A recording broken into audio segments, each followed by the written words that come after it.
Bonjour mesdames et messieurs.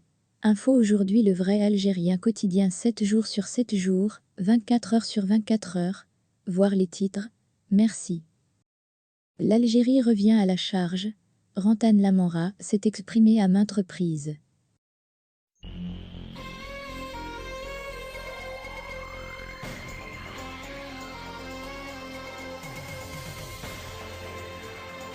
La diplomatie algérienne est particulièrement active depuis quelques mois.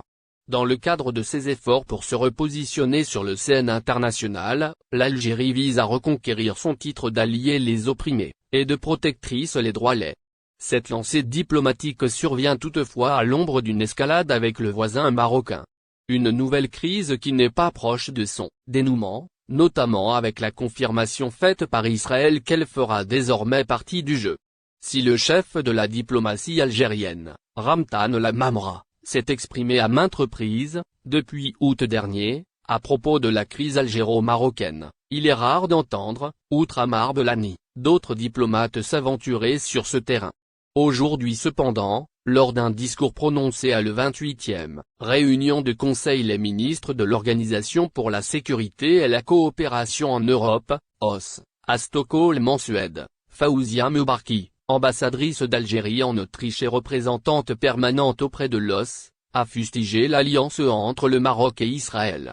L'intervenante a fortement dénoncé les violations des droits de l'homme et les libertés fondamentales en Palestine et au Sahara occidental, où les droits des peuples palestiniens et sahraouis sont bafoués, violés, foulés aux pieds, par les États occupants, respectivement Israël et le Maroc. Le diplomate n'a pas manqué de souligner que la région scandinave a tant milité pour la paix et la sécurité internationale et spécifiquement en Méditerranée, hélas déplore-t-elle, le pourtour méditerranéen risque d'être négativement impacté par la crise entre Israël et le Palestine d'un côté, et entre le Maroc et le Sahara occidental de l'autre. En effet, l'ambassadrice de l'Algérie en Autriche a affirmé qu'il est urgent d'ouvrir un dialogue entre Palestiniens et Israéliens et entre Sahraouis et Marocains. Ne rien faire, estime-t-elle, revient à laisser les situations pourrir et la guerre se poursuivre entre les protagonistes, ce qui va finir par déstabiliser, voire détruire directement ou indirectement toute la Méditerranée. L'ambassadrice indique qu'il ne s'agit pas d'un discours alarmiste, vu que l'escalade récente dans notre région montre que, sous couvert de normalisation, Israël et le Maroc entendent s'appuyer mutuellement pour continuer à piétiner le droit international. Pour étayer ces accusations, le diplomate déclare qu'elle ne citera que 4 actes d'hostilité et d'agression caractérisés menés par le Maroc contre l'Algérie, les plus récents, précise-t-elle. Il s'agit notamment de l'affaire Pegasus, l'assassinat de 3 routiers algériens au Sahara occidental, l'appui politique, diplomatique, logistique et financier à les organisations visant la sécession et, déclarées terroristes en Algérie, et enfin, l'achat par le Maroc de drones kamikazes israéliens. Choisir l'agression est une preuve de faiblesse et d'impuissance. Construire la paix, la vraie exige le bravoure, le courage et le sens les respirations de l'histoire, a affirmé enfin le diplomate algérienne. La diplomatie algérienne n'est pas allée par 4 chemins. Selon elle, le rapprochement entre le Maroc et Israël est loin d'être une chose qui puisse être dans l'intérêt de peuple palestinien. Fawzia Moubarki indique que les accords d'Abraham enterrent définitivement l'initiative arabe de paix. Cette initiative, rappelle le même intervenant, offrait la reconnaissance d'Israël par tous les États arabes, en même temps, contre les solutions à 2 États séparés, vivant côte à côte, en paix et en sécurité.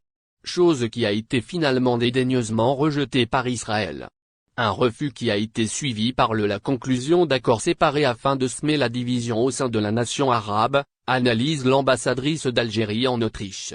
La diplomate explique qu'à cette sournoiserie diplomatique israélienne, s'ajoute sa barbarie militaire. Elle rappelle notamment que, les enfants, palestiniens, sont jugés par un tribunal militaire et condamnés à de lourdes peines. C'est pour toutes ces raisons que l'Algérie ne reconnaît pas l'État d'Israël et qu'elle est contre le sionisme. Il s'agit, estime Moubarki, d'une conception de monde fondée sur l'expansionnisme et sur l'apartheid au mépris de droit international. La diplomatie algérienne, qui a mené la délégation algérienne à cette rencontre, n'a pas manqué de répondre à ceux qui traitent l'Algérie d'un État antisémite. Elle affirme qu'il s'agit de médias assujettis à les financements lobbyistes qui tentent de faire croire que l'Algérie serait contre la religion juive, et que les Algériens seraient donc antisémites, racistes, voire haineux. Selon cette ambassadrice, il faut mettre les points sur les i en rappelant que l'antisionisme n'est pas synonyme d'antisémitisme. Elle rappelle que les Algériens, en tant que peuple arabo-berbère, sont sémites. Elle ajoute que tous les descendants de ceux sont sémites qu'ils soient juifs, chrétiens, musulmans ou même athées.